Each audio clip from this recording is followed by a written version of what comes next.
What a terrific, terrific crowd.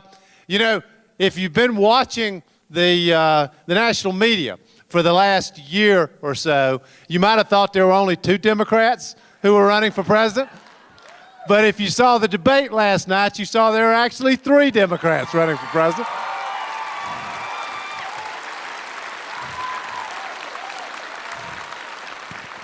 And I have to say, only one of those 3 Democrats has never taken a dime from a Washington lobbyist or a special interest PAC.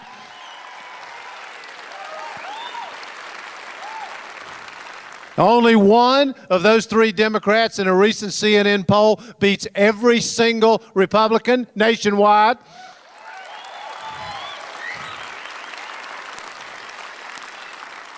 Only one of those 3 has committed to have not one corporate lobbyist working in my White House.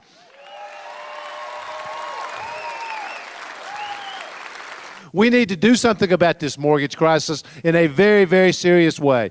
We ought to have a national home rescue fund that provides transition financing to families that are about to lose their homes, that actually gives them counseling and help to people who are about to lose their homes. We need to change the law so that we can restructure many of these loans to allow people to be able to pay and to not have their homes foreclosed on. And we have powerful entrenched interests in Washington that stand as a barrier to the change that we so desperately need. I mean, oil companies, drug companies, insurance companies. I mean, think about this for a minute. The reason we don't have universal health care is because of drug companies and insurance companies. It's that simple, and their lobbyists in Washington, D.C.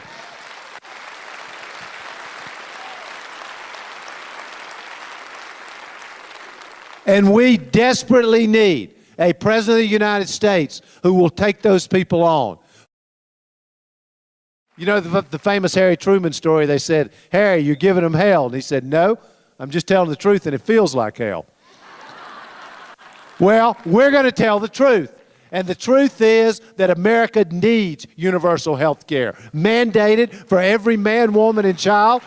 We got to get rid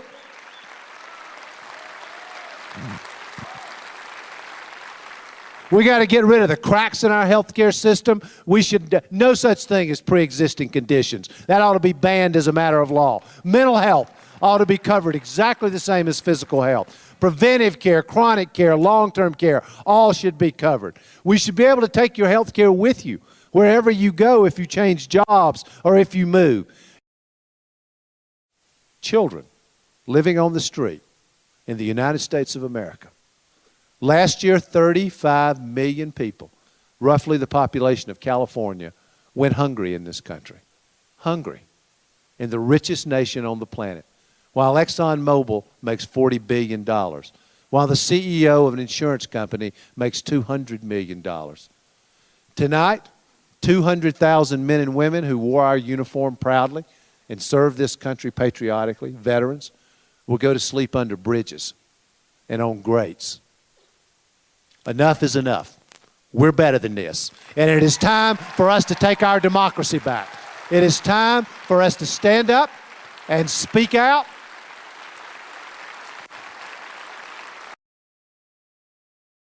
If you think about what's happening, when NAFTA was passed, what we were promised was it would create jobs in America and it would improve economic conditions in Mexico so that workers there would have no incentive to immigrate to America.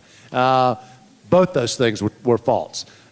We need a trade policy and an economic policy that creates economic opportunity in other parts of the world, in Mexico specifically in this case, so that workers have less incentive to want to immigrate illegally to the United States. Let's start with the core issue. That's the beginning place. Second, our border is a mess, and it does need to be secured. Now, what I would do is use, my wife has this great example. I suspect most of you have been in a Blockbuster before. My wife has this example. She says, whenever you walk into Blockbuster, you always hear, even if you don't see anybody, you hear somebody's voice saying, "Welcome to Blockbuster." She says, it seems like if we can figure out when somebody's coming into Blockbuster, we should be able to figure out when they're coming into the United States of America. And there is actually some truth to that. There's technology that's available to us that we're not using, like unmanned drones. I'm not for building a a fence all the way across the southern border. I think that's nutty. There might be some isolated places fencing would do some good. I think we should be tougher on employers that are violating the law. And then finally, this is the most divisive issue. For the 11 to 14 million who are here, what I believe is, I'm not for amnesty, but I am for a path to earn citizenship. And that means specifically, if you came here illegally, you should be required to pay a fine that can in fact be paid. It has to be reasonable enough to be able to be paid. And then second, and this is a little more controversial, I think if you want to become an American citizen, you should learn to speak English. So those are the things I would do.